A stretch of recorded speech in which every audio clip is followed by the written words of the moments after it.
بسم اللہ الرحمن الرحیم۔ فضائل حج کے اندر یہ ایک معتبر کتاب ہے۔ ربیع بن سلیمان رحمۃ اللہ علیہ کا قصہ نقل کیا گیا ہے۔ کہتے ہیں کہ میں حج کے لیے جا رہا تھا، میرے ساتھ میرے بھائی تھے اور ایک جماعت تھی۔ جب ہم کوفہ میں پہنچے تو وہاں ضروریات سفر خریدنے کے لیے میں بازاروں میں گھوم رہا تھا کہ ایک ویران سی جگہ میں ایک خچر مرا ہوا پڑا تھا اور ایک عورت جس کے کپڑے بہت پرانے بوسیدہ تھے، چاقو لیے اس کے گوشت کے ٹکڑے کاٹ کاٹ کر ایک زنبیل میں رکھ رہی تھی، ایک شاپر میں رکھ رہی تھی۔ مجھے یہ خیال ہوا کہ یہ مردار گوشت لے جا رہی ہے، اس پر سکوت کرنا ہرگز نہ چاہیے۔ عجب نہیں کہ یہ بھٹیاری عورت ہے، یہی پکا کر لوگوں کو کھلا دے گی۔ میں چپکے سے اس کے پیچھے ہو لیا، اس طرح کہ وہ مجھے نہ دیکھے۔ وہ عورت ایک بڑے مکان میں پہنچی جس کا دروازہ بھی اونچا تھا۔ اس نے جا کر دروازہ کھٹکھٹایا، اندر سے آواز آئی، کون ہے؟ اس نے کہا، کھولو، میں ہی بدحال ہوں۔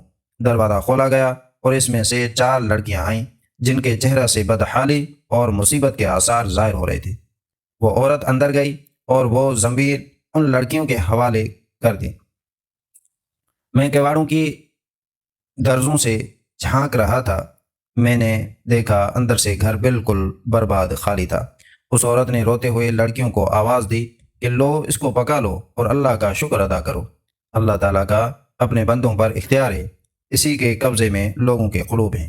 وہ لڑکیاں اس کو کاٹ کاٹ کر آگ پر بھوننے لگیں۔ مجھے بہت ذیق ہوئی۔ میں نے باہر سے آواز دی، اے اللہ کی بندی، اللہ کے واسطے اس کو نہ کھا۔ وہ کہنے لگی، تو کون ہے؟ میں نے کہا، میں ایک پردیسی آدمی ہوں۔ کہنے لگی، اے پردیسی، تو ہم سے کیا چاہتا ہے؟ ہم خود ہی مقدر کے قیدی ہیں، 3 سال سے ہمارا نہ کوئی معین ہے نہ مددگار، تو ہم سے کیا چاہتا ہے؟ میں نے کہا، مجوسیوں کے ایک فرقہ کے سوا مردار کا کھانا کسی مذہب میں جائز نہیں۔ وہ کہنے لگی، ہم خاندان نبوت کے شریف یعنی سید ہیں۔ ان لڑکیوں کا باپ بڑا شریف تھا، وہ اپنے ہی جیسوں سے ان کا نکاح کرنا چاہتا تھا۔ اس کی نوبت نہ آئی، اس کا انتقال ہو گیا، جو ترکہ اس نے چھوڑا تھا وہ ختم ہو گیا۔ ہمیں معلوم ہے کہ مردار کھانا جائز نہیں، لیکن اضطرار میں جائز ہو جاتا ہے۔ ہمارا 4 دن کا فاقہ ہے۔ ربی کہتے ہیں کہ اس کے حالات سن کر مجھے رونا آ گیا اور میں روتا ہوا دل بے چین وہاں سے واپس ہوا، اور میں نے اپنے بھائی سے آ کر کہا کہ میرا ارادہ تو حج کا نہیں رہا۔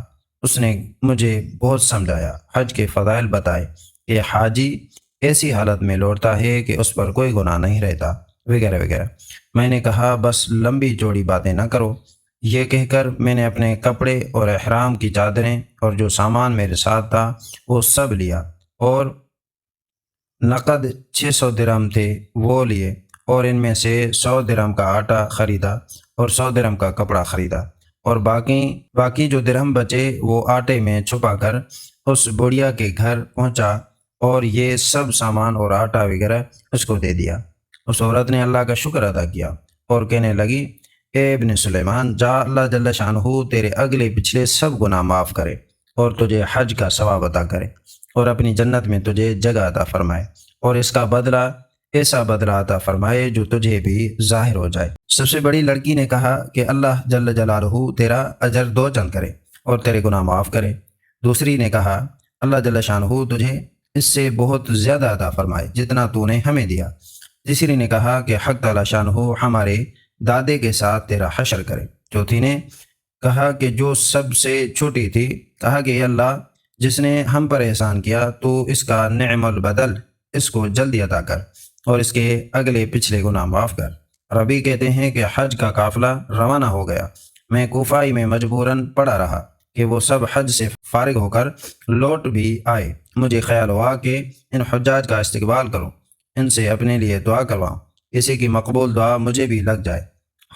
جب حجاج کا ایک قافلہ میری آنکھوں کے سامنے آ گیا تو مجھے اپنے حج سے محرومی پر بہت افسوس ہوا اور رنج کی وجہ سے میرے آنسو نکل آئے۔ جب میں ان سے ملا تو میں نے کہا، اللہ جل جلالہ تمہارا حج قبول کرے اور تمہارے اخراجات کا بدلہ عطا فرمائے۔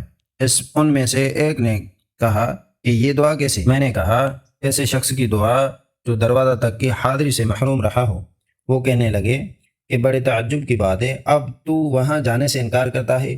تو ہمارے ساتھ عرفات کے میدان میں نہیں تھا؟ تو نے ہمارے ساتھ رمی جمرات نہیں کی؟ تو نے ہمارے ساتھ طواف نہیں کیے؟